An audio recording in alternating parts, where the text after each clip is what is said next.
Good afternoon, everyone. Welcome to Cooking Mania. Today, we'll be talking about meat tenderizers. But before that, what are meat tenderizers? Meat tenderizers are enzymes, tools, or techniques used to tenderize tough or inexpensive cuts of meat. The connective collagen tissue in meat makes it tough, and tenderizing in various ways can break down or dissolve those fibers. For us to know more about meat tenderizers, let us all welcome a good friend of mine, Chef Casey Ordinario. Hi, Chef! Hi! So, Chef, how do meat tenderizers affect meat? We all know that it works in two manners, chemically and mechanically. Can you please tell us more about that? Chemical tenderizers such as papain and acetic acid work through enzyme action to break down connective tissues and muscle fibers. So that's chemical tenderization. How about mechanical tenderization? Mechanical tenderizers such as cubing machines and mallets physically tear apart tough tissues. Marinades perform two functions, tenderizing and flavoring, and serve as the ideal method of tenderizing among professional chefs. So, Chef, is there a substitute for meat tenderizers? We all know that some cuts are naturally tender and takes a little effort to chew. You're right. Cutting meat against the grain or certain cooking techniques can help tenderize meat. But those tenderizers, which dissolve the connections in the meat, are not always tolerated by the consumers. There are substitutes for processed meat by tenderizing. Some of these can be fruit juice, marinades, and cooking methods. Chinese restaurants seem to get that tender and silky texture to their meats.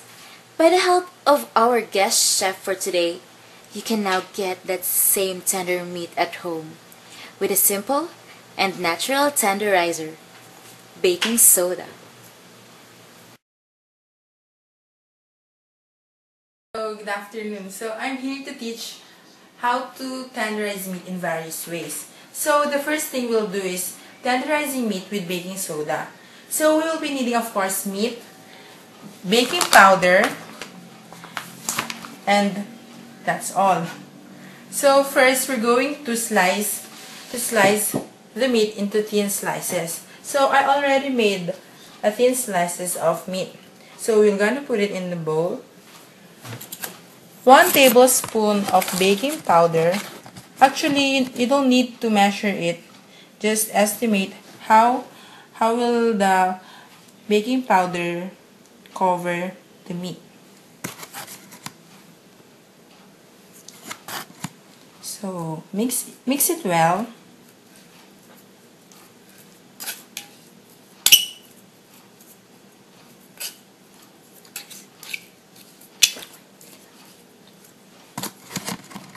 Add more.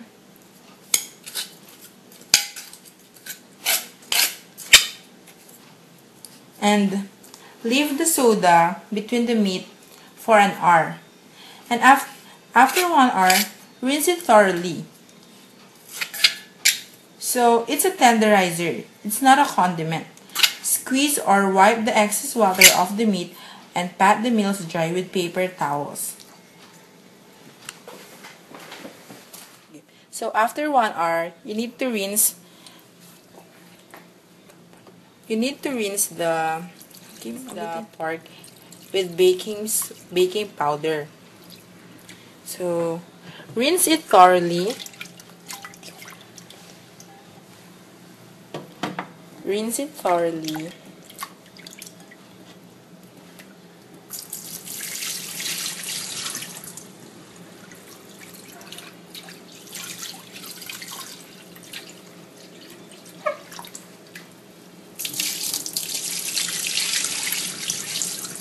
Then let it dry. And that's all. The second we're going to make is how to add an egg to pork to tenderize. So the ingredients are the same. You just need to add egg white. So mix all the ingredients.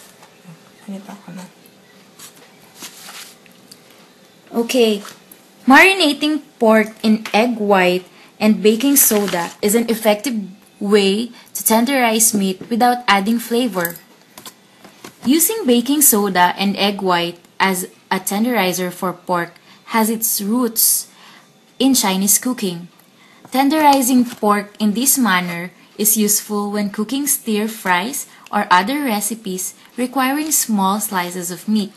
Tenderizing pork using this recipe is not suitable for larger cuts of meat as it will only affect the outer portion. After 1 to 3 hours of marinating, wash the porks and rinse it well.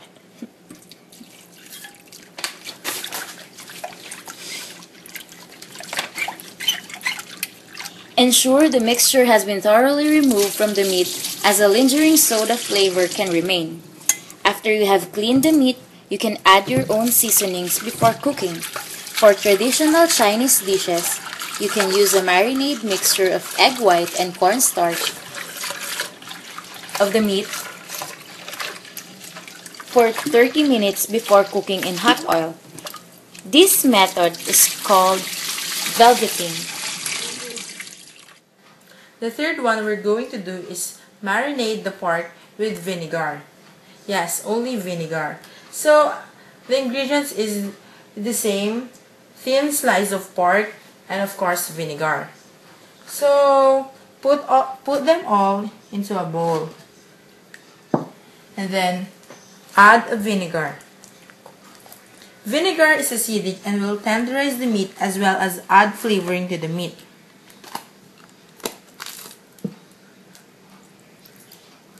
So it is better to add a little salt to taste.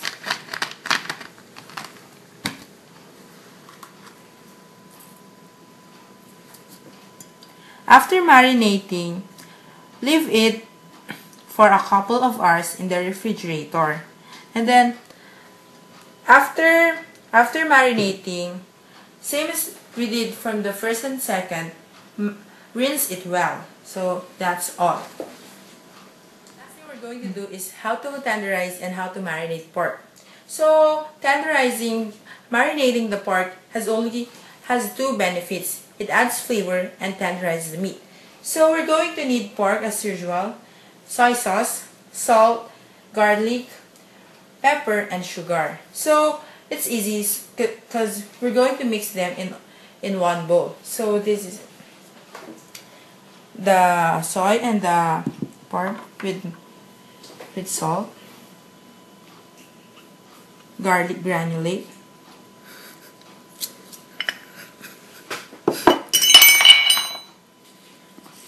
pepper, and sugar. So mix them all.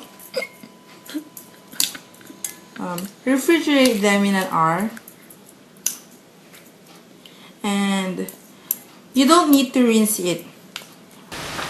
Thank you, Chef, for sharing your knowledge about meat tenderization.